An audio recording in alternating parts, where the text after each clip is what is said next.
So how could you set a homepage in a Safari on an iPhone? Let me show you some options that we have available. Let's get started. And if you're new here, subscribe so you never miss anything important.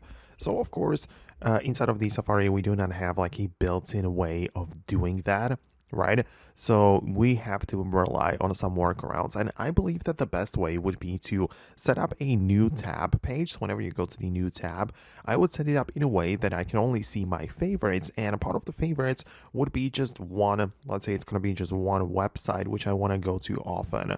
Right, so what it means is that I'm gonna go to the edit within the new page and I'm gonna turn off like the reading list or iCloud tabs and all of the other things which I don't want.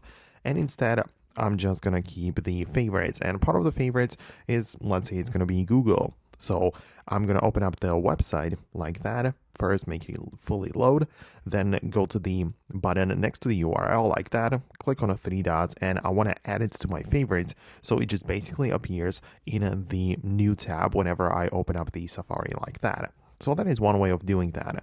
On the other hand, it would also make sense to just add that website to the home screen. So if I, for example, go to google.com as my like sort of go-to homepage, I would just open it up within Safari, click the three dots and add it to my home screen by clicking the share at first.